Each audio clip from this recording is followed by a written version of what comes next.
Hey guys, what is up? This is Cruising the Country Life YouTube here. We're having an exciting day. We're going to pick up the ZL1 1LE. So we got Brooklyn here. We have Denver. Can you say hi? And then we have the Pace. Say hi, Pace. So, anyways, they're being shy all of a sudden. So anyways, we're heading down to McCluskey Chevrolet in northern Cincinnati to pick up the car, and like you to come along. We're super excited.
What is up, guys?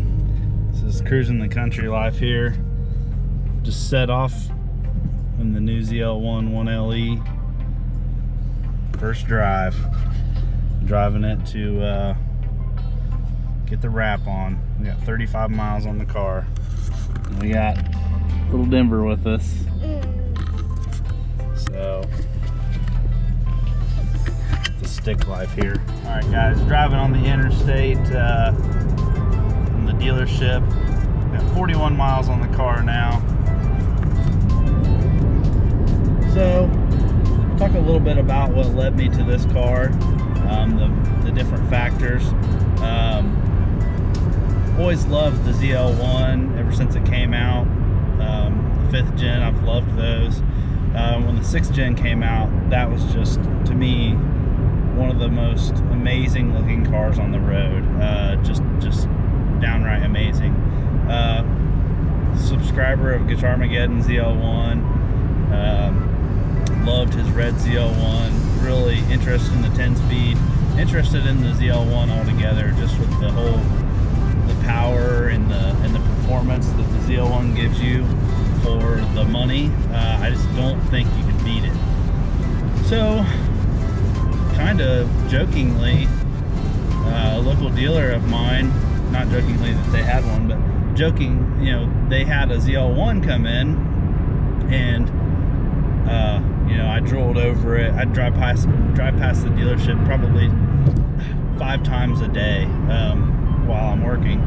Well, anyway, drive past that dealership, you know, drool over that ZL1 every single time.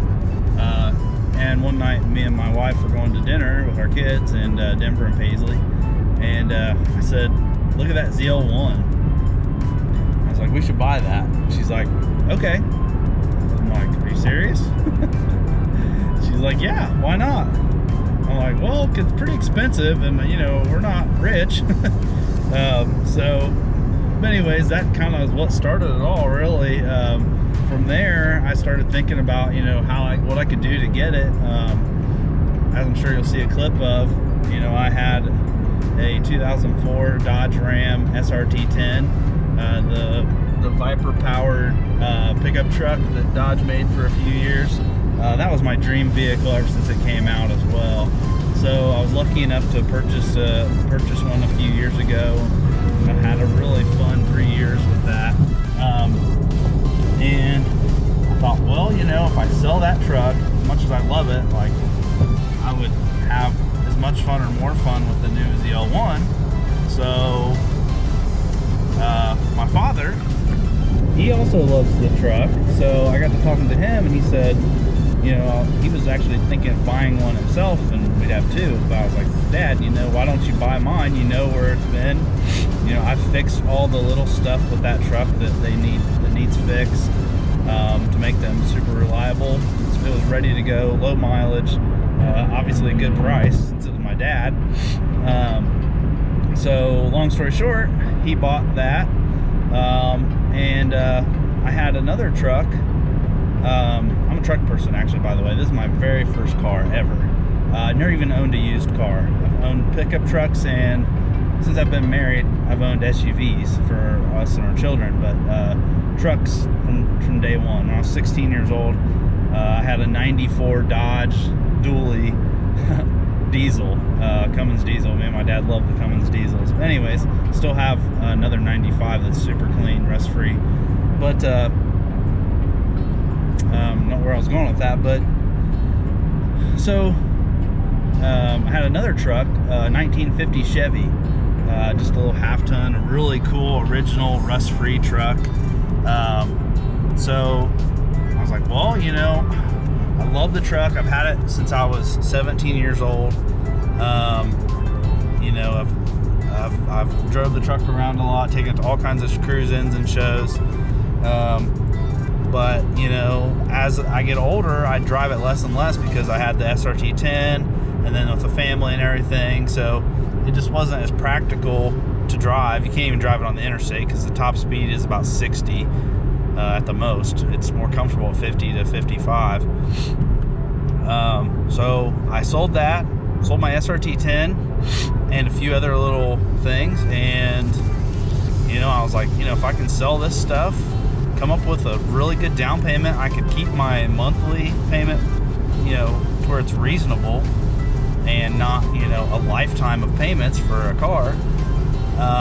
And I've always wanted to start YouTube, so I thought, you know what, like, getting this car and then starting a YouTube channel just might go hand in hand. And plus I have a lot of other cool vehicles, and I'm into other things that would, you know, probably benefit a YouTube channel.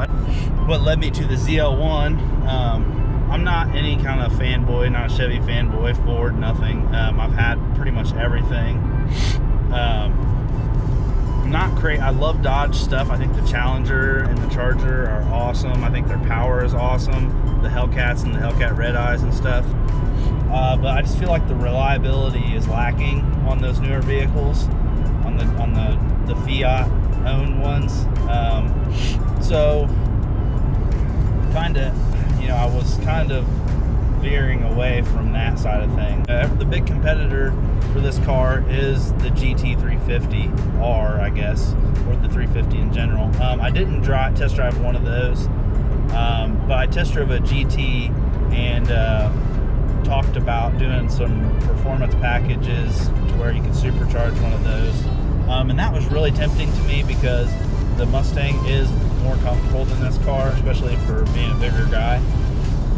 The Mustang is more comfortable, but when it all boiled down to it, by the time you put good handling packages on the Mustang, a supercharger kit, and everything else it would need to be even remotely comparable to this car, you would have dang near the same amount of money in it.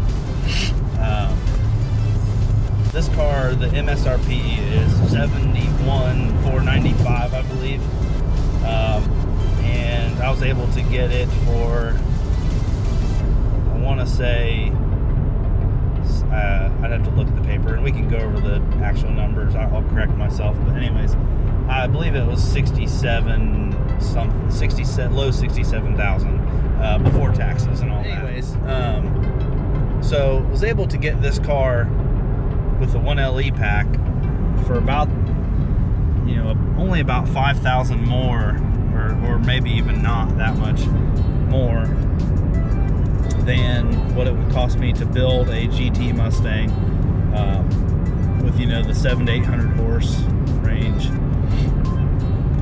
and the performance pack and handling. You know, try to get it close, but it's not. It wouldn't be as close as this car. This is a race car without a roll cage. Use the right lane to take exit 38 onto Ohio 73 towards Springboro.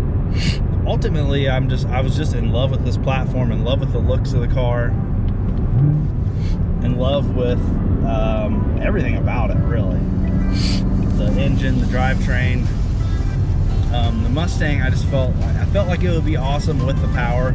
I felt like it would be awesome with the power, but that 5-liter, smaller V8, basically, it had to be wound out to have the guts that this car has right out of the box. And even with 800 horse, I don't think that it would give you the low down power that this car gives you. And not only that, I thought about resale. You know, a factory, a completely stock ZL1, you know, is probably gonna hold its value better than a modified, Sharks Road. Ooh, that's nice. Than a modified Mustang. You know, any time you modify a car, you're not gonna get what you put back into it. So I'd be taking a $50,000 Mustang, putting 10 to 15,000 in it, and probably gonna lose most of that investment right out of the gate. So anyways, we're pulling into Cincinnati Supercars here pretty soon. I just wanted to do a little kind of auto vlog about this car and why I chose it. Sorry, my allergies are just all of a sudden hit me in the past 10 minutes or so.